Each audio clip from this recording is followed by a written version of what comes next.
Okay, so we're going to talk about cells, talk about prokaryotic cells, eukaryotic cells. What's the difference? Basically, eukaryotic cells are a lot bigger, have a lot more parts. The most significant of those would be the nucleus, okay? Eukaryote means with nucleus, actually means with kernel. We co-opted a Greek word, karyo, to mean, which really means kernel of corn, to mean nucleus. Anyway, so prokaryote means before nucleus, and eukaryote means with nucleus. Um, Prokaryotes are things like bacteria, or very similar to bacteria. Those would be the archaea. They're very small. They're about the size of a mitochondria. We'll talk about reasons why later on. Anyway, but they're a much smaller cell, and they have fewer parts inside. They don't have all these membrane-bound organelles. But let's move on. The plasma membrane, I want you to call it a plasma membrane in this class. The plasma membrane is the membrane around the outside of the cell, all right?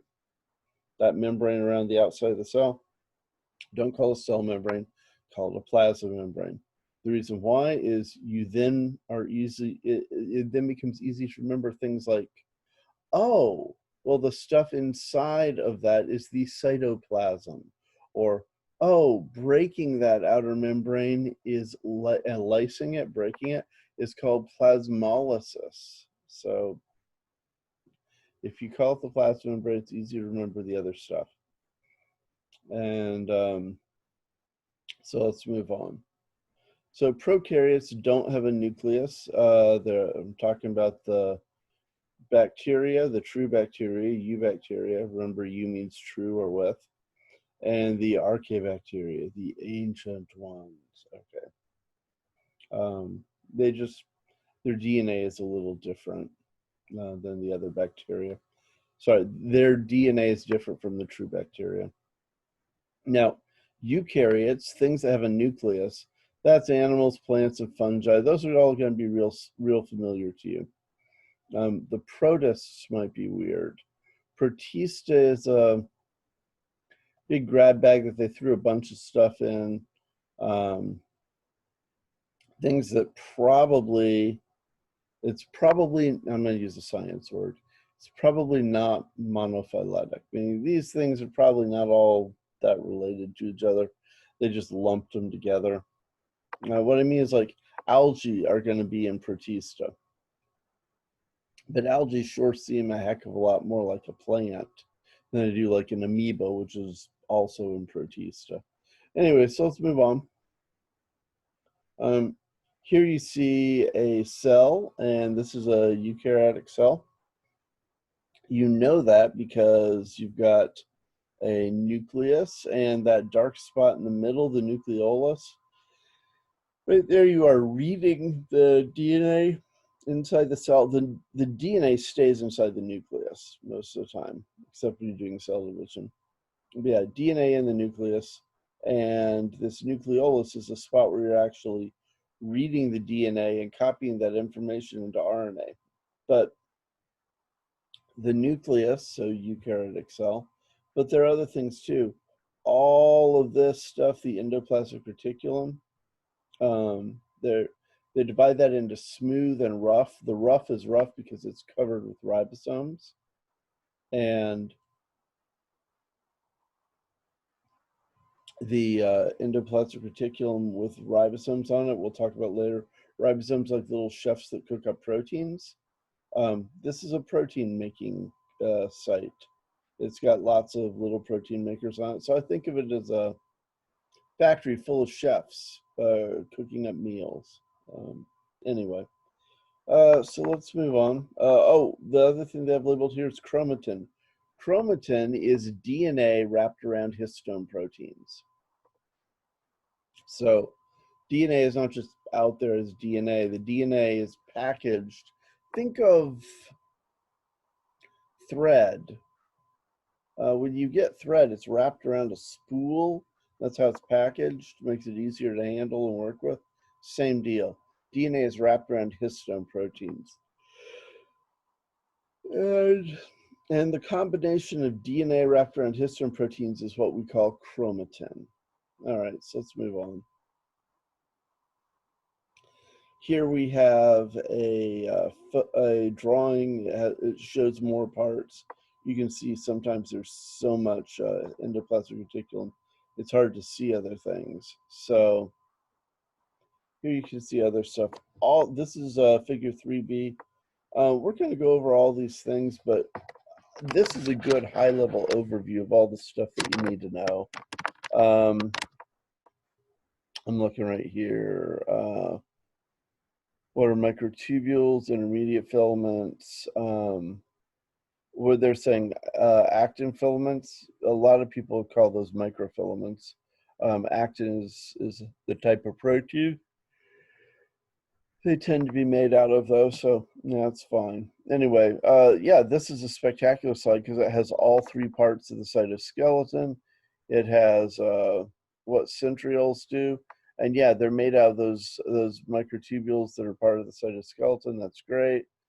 Those are the microtubule organizing centers that when the cell does cell division, it's going to grow what they call the spindle, the mitotic spindle. And the chromosomes will be pulled apart by those, the shortening of those microtubules. Anyway, the centrioles, where they're going to grow from. Before the cells are ready to divide, the two are like this. When the cells are getting ready to divide, they're going to migrate to the poles, and then they're going to grow spindle fibers, and they're going to pull on chromosomes. Anyway, that's what that's for. So let's see, lysosomes, yeah, to break things. Yeah, I would say every single thing on figure 3.4b is something that is valid to test on, something you ought to know. That great for review, great for studying. Know this illustration. Moving on. Okay. Whether you're talking about a prokaryote or eukaryote, a prokaryote being a simple cell, eukaryote being a complex with like lots of parts, like we just saw, they got a membrane around the outside. We call it a plasma membrane. That membrane surrounds the cell. It's made out of a phospholipid bilayer. You've heard this before. You know, phospholipids are lipids that are special because one end of them loves water and one end of them hates water. So all the heads will line up towards the water on the inside. Another layer, all the heads will line up towards the water on the outside. The tails, which hate water, point towards the middle of the membrane. So that means here, water, middle, no water. And things that bring lots of water, have lots of polar charges, they don't cross that membrane very well. Anyway, so that's what the selectively permeable is. It controls what gets across and what doesn't. Things that are big, that have charges, they don't cross the membrane well. Things that are small, things that don't have a charge, they're much better. All right, inside of that plasma membrane, we already heard this, you've got cytoplasm. Cytoplasm is actually made of cytosol plus organelles. The thick liquid inside the cell is cytosol. And organelles, the name sounds, the L is diminutive. What I mean by that is, you know, in Spanish, if you want to talk about something being small or the little version, you put ita on the end. In German, you would do the same thing, but you put klein. In Japanese, you would put ko. In the same way, organelle is a mini organ, all right? A little organ. These are things inside the cell that have little jobs to do, just like the organs in your body have little jobs to do. I'm going to give you the most extreme example. If we look right here, where was it? Lysosome, okay? A vesicle containing digestive enzymes. Yeah, that's nice. Let's go one past it. It has digestive enzymes. it has acid. This is a little tiny mobile floating stomach, basically. That's the stomach of the cell. The cell brings in something and then decides, oh, I need to break this down and digest it. It fuses a lysosome with it, which spills out the enzymes and the acid, and the thing gets digested. Now, the lysosomes are not just used for that. A cell can also break down, digest, and reuse, recycle the parts of its own organs, its own little parts when they're starting to wear out. But anyway, a lysosome is an organelle, like a little organ. It's just like a little stomach. It has digestive enzymes, it has acid. That's what it does. All right. And all those things that we were talking about there. We were talking about the centrosome and the lysosome and the mitochondria. Those are all organelles. Okay. Membrane-bound organelles. Some people argue about whether or not they want to call a ribosome an organelle. Um, it's really sort of a moot point because the ribosome we know is the protein maker, the little chef that cooks up proteins, and the rough ER is covered in them. So that organelle, yeah, whether you want to say that the ribosome is an organelle or not, there's certainly an organelle covered in ribosomes. It's rough ER. All right, so early cells were prokaryotes, the archaea, the ancient ones. When the atmosphere has no oxygen, it's things that are there, they don't survive well in oxygen usually. Things, the book is talking about the opposite. It's saying, oh, well, it'll be hard for things that are around now to survive there. Yeah, it's true. But something that's probably more interesting than this, hyperbaric medicine. There are microbes that are what we call obligate anaerobes. They can't survive in oxygen. And one way of treating, and unfortunately, some of these are things that are antibiotic resistant too. So you can't treat them with antibiotics. What do? You take a patient and you put them in a hyperbaric chamber so you can give them extra oxygen. And if you do that a couple hours a day, you can eventually make the human body inhospitable to microbes that can't handle oxygen. So it's pretty cool. It's a good way to get rid of them. Anyway, moving on. Back to what they're saying here. Early atmosphere is thought to not have had oxygen. The main reason for that is because oxygen tends to be very corrosive and break chemicals down. And when it's saying some archaeans still thrive in very inhospitable conditions, hot vents, totally true. But we now know of other places where they survive. The gills of shallow water clams, for instance, all kinds of crazy stuff. We'll talk about that more later. Right now, this is what you need to focus on because we're doing human biology. We're not doing an, oh wow, look at the amazing weirdness of life. So let's move on. Eukaryotic cells, we think, probably came from archaea. The reason why is the organelles that are inside. You see here this word endosymbiosis. Let's break that down. Symbiosis is same life. Same, bio, life. So things are living together. Endo means inside. So it's things living together because something was taken in and put inside. Now, before we continue with this, let me pause a minute. Okay, folks. I want to show you some things before we go on with endosymbiosis, because if we don't, you're like, whoa, that's just crazy. But I want you to make it clear we see things similar to this going on all the time. So Here we have lichen growing on a tree. This is like an encrusting lichen. Here we have like a foliose, which means, oh, it looks kind of like a plant. But what I want you to know is, oh yeah, totally.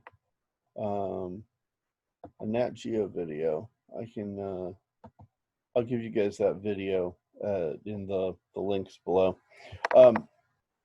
But if we look right here at lichen, what we're actually dealing with, oh, and in Florida, you have like deer moss sitting on the ground if you're in scrub areas. So lots of different forms of lichen. But what they are is algae growing inside of fungus, okay? So the fungus provides the house, it makes it moist, and that gives the algae a place to grow. The algae grows, captures light, does photosynthesis, makes sugar that feeds the host it lives inside of. They both survive that way because they're symbiosis, same life. Now, not all symbiosis is mutualistic. You know, a parasite living on a host, that's symbiosis. But in this case, it's the way that most people use the word symbiosis. It's mutualism. It's good for both species. All right. Now, so we've established that you could have, say, an algae living inside of something, photosynthesizing, feeding it, and they're both good. Let's go to over here. Here we got coral, all right? And a lot of people don't know this, but the skeleton of a coral will have color. The coral itself, the little polyp, the little animal, it may not have any color. You can see this one's clear. What's colored are the zooxanthellae. Think algae again, living inside of this, okay? And as long as they are doing a good job of taking care of it, it's just like the lichen.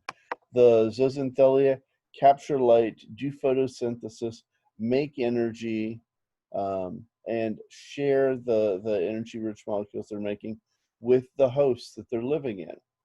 And as long as they're doing that, the host keeps them around. If they don't do it, this is what happens with coral bleaching. If the water gets too warm, then the zooxanthellae can't do their job well, and they actually start releasing things that are free radicals that can harm the coral. So the coral spits them out. Coral gets rid of the zooxanthellae, and it's not good in the long run because the coral gets most of its energy from the symbionts that live inside of it. So this can kill the coral, and that's what happens in coral bleaching. Well, if the bleaching lasts too long. Anyway, so you understand that. You understand that the coral will have a symbiont living inside of them until it's harming them instead of helping them, and then they get rid of it. Now, because the free radicals are given off.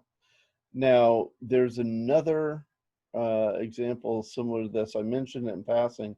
In some shallow water environments, we have mollusks like clams, like shipworms, that have microbes living inside of them doing chemosynthesis instead of photosynthesis, chemosynthesis. But the idea is that you still have a symbiont microbe. It's still living inside of the organism. It's still producing energy and feeds the host.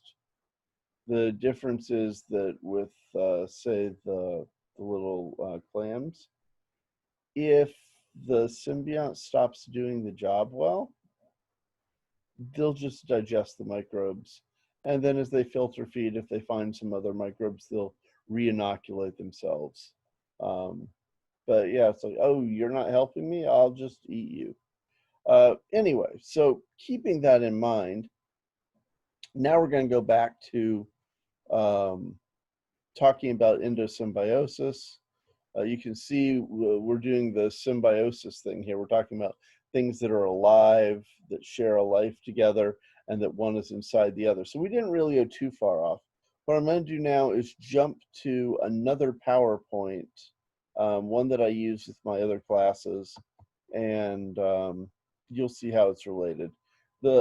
Basically, it has a little bit, it's almost exactly what you're about to see in your book's PowerPoint, but I think that it has a teeny bit more detail in an important way. So hold on. Okay, so here's the endosymbiosis slide that I tend to use. Endosymbiosis, the idea is pretty simple. You have two simple cells. Wow, the idea is pretty easy to understand. You have two simple cells, a little one and a big one.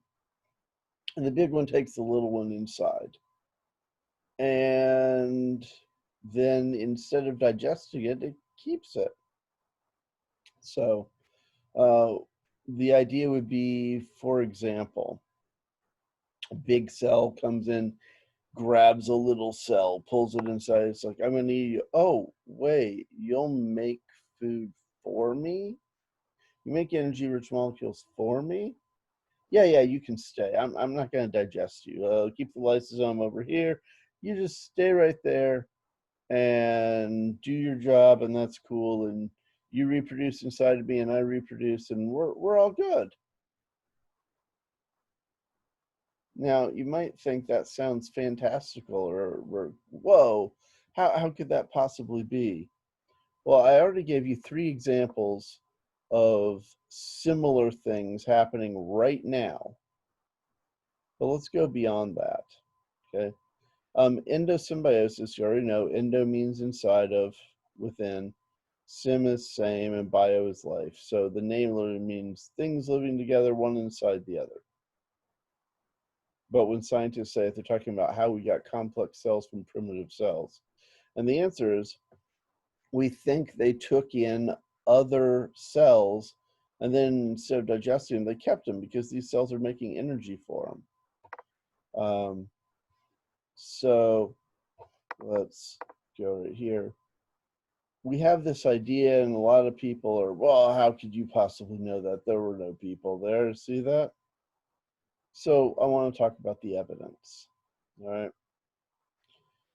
When you look at the and the book here, sorry, the other book here is doing mitochondria and chloroplasts.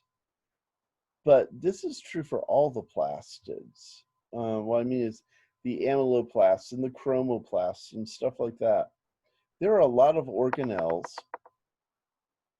that have their own DNA, their own ribosomes, make their own proteins, and reproduce on their own schedule inside of the large cell. These organelles are doing their own thing, almost like they were their own little mini cell. And basically what we're saying is that scientists think they were once their own little cell. It's not just that mitochondria have their own DNA, it's that the mitochondrial DNA is more similar to the DNA of a bacteria than it is to the DNA of the rest of the cell. Like, we have a cell, we have a nucleus, we talked about that. The DNA in the mitochondria is more like the DNA of this bacteria over here than it is like the DNA in the nucleus. Now, you remember chromatin. DNA is stored as DNA wrapped around histone proteins. The shape of the histone proteins in the mitochondria is more like the histone proteins of a bacteria than the histone proteins that are found in the nucleus. Okay. The ribosomes, the shape of the ribosomes, little protein factories, the shape here is not quite the same as the ones in the rest of the cell. It's more like the shape of the ribosomes in the bacteria. So, and this is true for whatever species we look at. the things happening in the things happening in the organelles, the plastids, the mitochondria, they tend to look very bacterial in nature.